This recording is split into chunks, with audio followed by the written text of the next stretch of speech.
Two Shriji food. હું છું મનીષા ઠક્કર.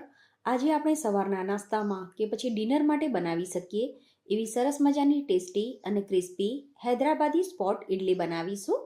તો ચાલો આને બનાવવાનું શરૂ કરીએ.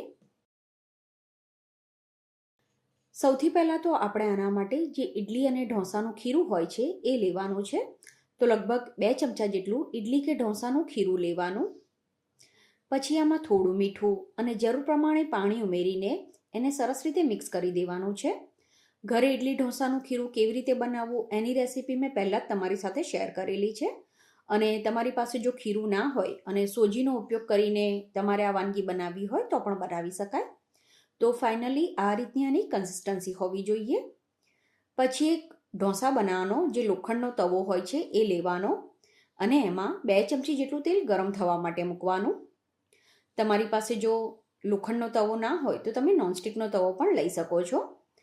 તેલ થોડું ગરમ થઈ જાય એટલે આમાં ઝીણું સમારેલું શાકભાજી ઉમેરવાનું, જેમાં મેં કોબીજ, બિયા કાઢીને સમારેલા ટામેટાં, કેપ્સિકમ અને લીલા મરચાં લીધા છે.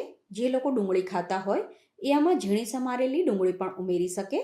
શાકભાજીમાં જ આપણે થોડું મીઠું, થોડું કાશ્મીરી લાલ મરચું અને થોડો ગન પાવડર ઉમેરવાનો છે, જેને પોડી મસાલા પણ કહેતા હોય છે.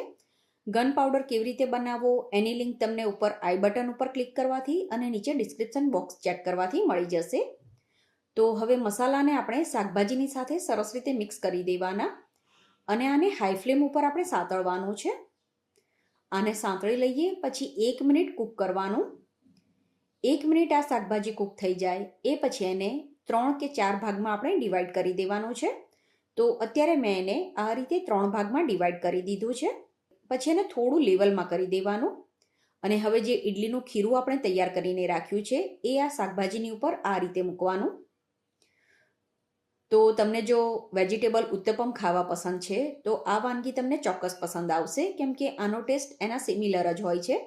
તો આ રીતે આપણે ખીરું આના ઉપર એડ કરી દઈએ પછી ફરીથી આના ઉપર થોડું લાલ મરચું કે પછી ગરમ મસાલો સ્પ્રિંકલ કરવાનો.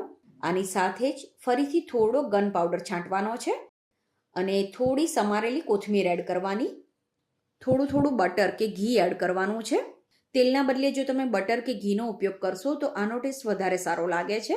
હવે આને ઢાંકીને ધીમા ગેસ ઉપર 3 થી 4 મિનિટ માટે કૂક કરવાનું. પછી ઢાંકણ હટાવીને આપણે આને તવીથાથી સાચવીને ફેરવી દેવાનું છે. હવે બીજી બાજુ પણ આને આ જ રીતે શેકી લેવાનું. પાછળની સાઈડ પણ આ ઇડલી સરસ રીતે શેકાઈ જાય એટલે એને સર્વિંગ પ્લેટમાં લઈ લેવાની. અને આ સ્પોટ ઇડલીને જો તમે કોકોનટ ચટણીની સાથે સર્વ કરશો તો આનો ટેસ્ટ ખૂબ જ સરસ લાગે છે. પણ તમે આને તમારી મનપસંદ કોઈ પણ સાઉથ ઇન્ડિયન ચટણીની સાથે સર્વ કરી શકો છો. તો તમને મારી આજની રેસીપી કેવી લાગી એ કમેન્ટ કરીને જરૂરથી જણાવજો.